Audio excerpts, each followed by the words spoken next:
Hello drummers and welcome to Tim Conley Drums. I shouldn't say hello drummers exclusively because I notice a lot of my new subscribers are non-musicians as well as other musicians that don't play drums, which is really cool. And I want to thank all of my new subscribers, and there's lots of you, for joining me on this drumming / musical adventure. So thank you very much.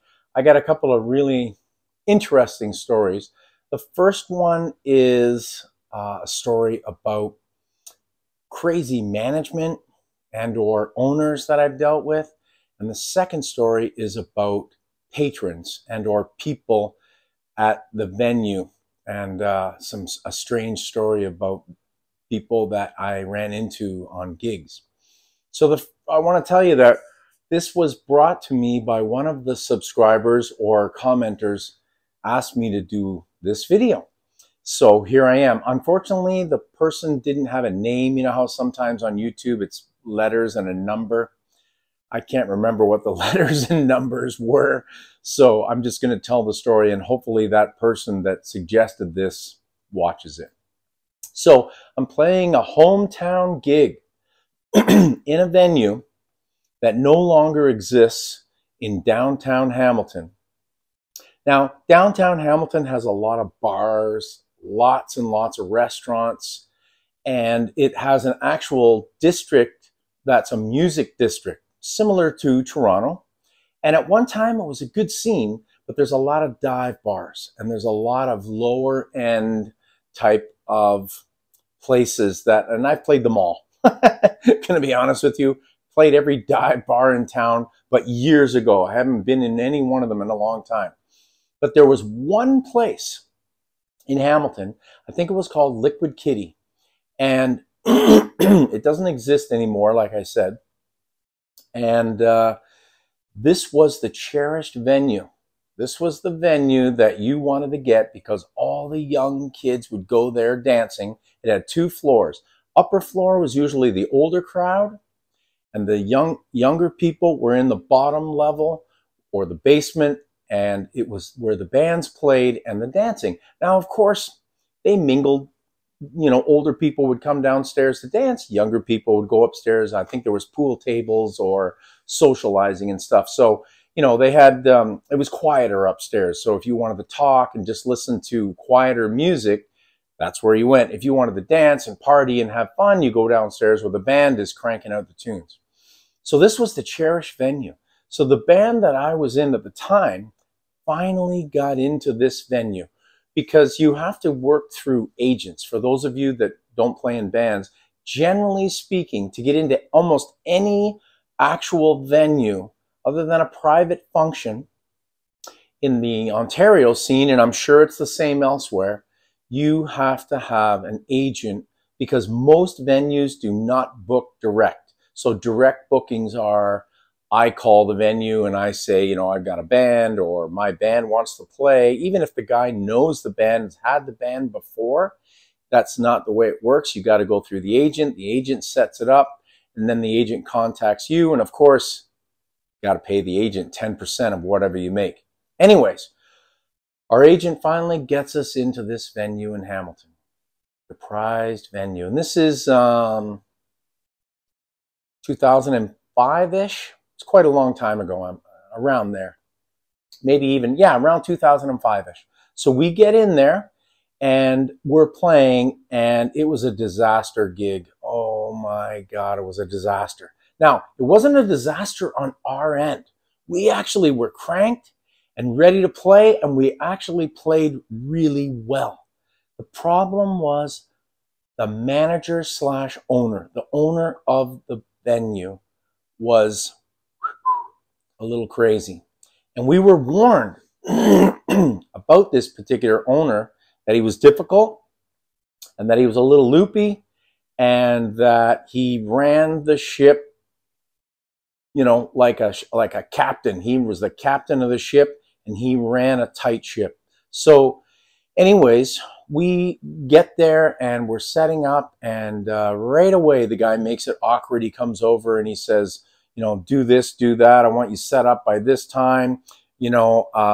quick sound check, don't spend all day. Like, he's kind of aggressive, very abrasive, not very respectful. And right away, I'm like, oh man, it's going to be one of these nights. So we decided to, we're going to play our hearts out, which we would have anyways, but we're going to play well, and this will probably curb his bad attitude towards us. So we get set up, we start playing, and he comes over to our soundboard. Now, keep in mind that a lot of bar gigs, bands don't hire a sound guy, more expense. Anytime you hire lighting and sound guys and whatnot, it comes out of your pay. Well, most bar gigs just do their own sound. So we had set up our sound, we're on stage, we had done our sound check, we got our sound, we start playing. Third song in, he comes over to the board and starts monkeying around with the board. Now, at first, we didn't know what he was doing. It's like, what the heck are you doing? Don't touch our soundboard. This is our sound. You don't touch our soundboard. Turns out he was turning the bass down. So bass player went over. After he left, he realized he'd been turned down, turned himself back up. The guy comes over next song, turns the bass player down, goes over to the bass player. Excuse me, guys, my throat's acting up. And he says to him, don't turn yourself up. You're too loud. I'm turning you down. You're too loud. And I could actually hear him saying this.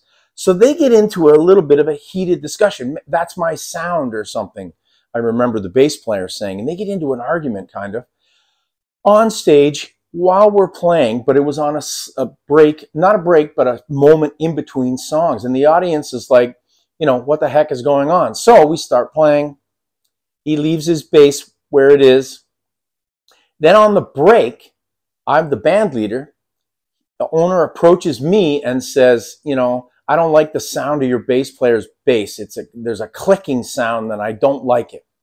So that's why I'm turning it down. And the bass player comes over and an argument ensues. And I'm just like, oh my God, here we go.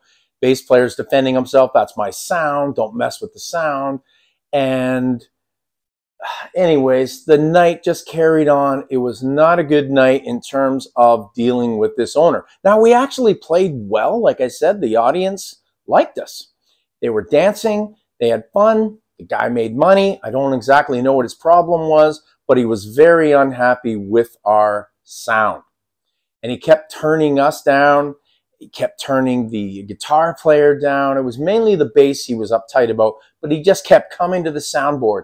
Now, if any of you guys play in bands, and I know a lot of you do, a lot of you, can you imagine a guy, an owner, continually monkeying around with your sound, especially if it's set?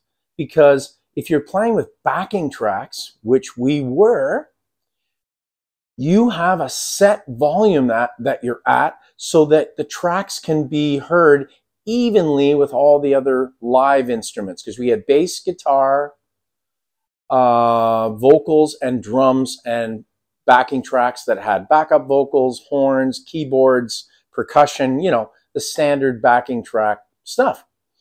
Okay, fast forward to the end of the show. End of the show, the guy comes over and says, get your stuff packed up.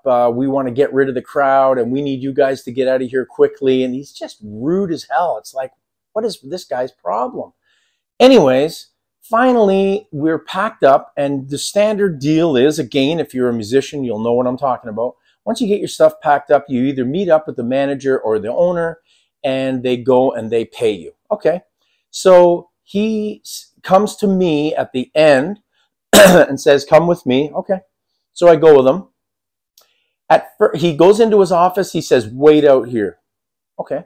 So I'm waiting in the hall, and then he comes out and he says, okay, come into my office. I come in the office. I sit down. He sits, it's at a desk. He's sitting at the, his side of the desk. I'm on my side of the desk. He's got the cash out, because we're getting paid cash, on the table, and he's counting it out. Okay, that's fine. As he's counting it, innocently, completely innocently on my part, I just adjusted myself in the chair. So I just lifted myself up like that, slightly leaning towards him, but just adjusting myself in the chair. That's all I was doing. He grabs the money, leaps up, and says, "What the hell are you doing?" And I'm like, "I'm not doing anything. I'm just sitting in the chair." "Don't lunge forward like that." And I'm like, "I'm not lunging forward. I'm just adjusting myself in the chair to be a little bit more comfortable." I said, "I just finished playing a gig. I'm wound up. I've been sitting for a long period of time on my drum stool. I'm just adjusting myself." "Well, don't do it. You don't come into my office." And he gives me this big spiel about how I don't come into his office, and you're in the band. I own this place. You guys are being difficult, blah, blah, blah. He gives me this big spiel. I defend the band because I'm not taking this crap from any of these freaking owners. Even at that time, 2005, I had been on this circuit for 20 years playing. So there's no way that I'm going to take this crap from them. So anyways, I just said to him, I go, "Look, man, the crowd was happy. You made money. The actual gig itself was fine. If we come back here, don't touch our sound." Like, we get into the whole sound thing. Finally, he pays me because I'm getting nervous now. I'm thinking, oh shit, I shouldn't argue with this guy because he's got all the power in terms of the cash in his hand. He does pay me. Not a problem. I can't complain that I didn't get paid. Got the money. Go upstairs. He comes following us upstairs and making sure that, like, he literally followed us around all the gig too. I didn't mention that. Every time we got, like, on a break and we went somewhere, I could always see him, like, eyeing us. He was just a weird night.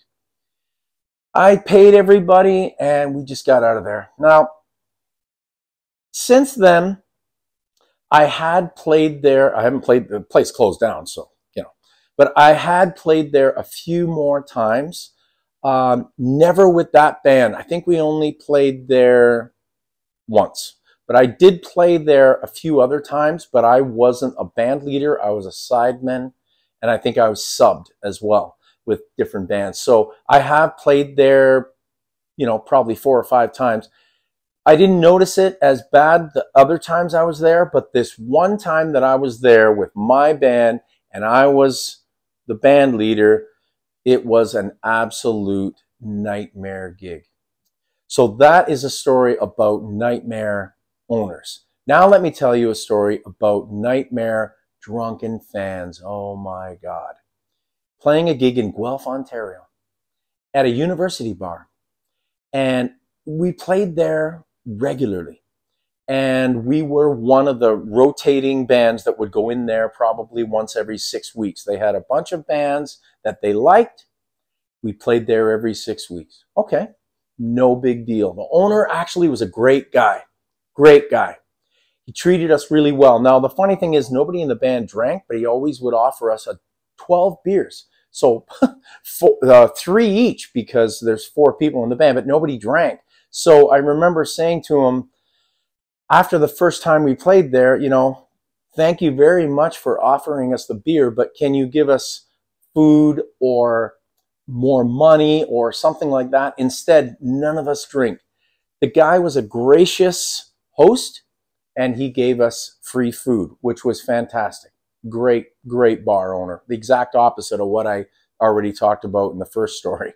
So, as the gig is playing, we're doing our thing. And the place is jam-packed. Jam-packed. You couldn't move. It was great. It was a fun gig. We're doing our thing. We're playing all our top 40 dance hits and everything, and everybody's dancing, having a great time. But I look outside. There's a window. I'm here and I'm playing. I look outside. There's a window, and I see a fight break out right at that window. And I'm playing and I'm watching these guys fighting and everything. And then they sort of disappear because they went out of view of the window and I couldn't see them. And then about 2 minutes after I see this fight, and I think it's, it's done. I'm just playing, doing my thing. I see a commotion happening at the far end of the bar. But usually when a commotion happens in a bar, no matter where it starts, it gets pushed outside. This commotion got pushed inside.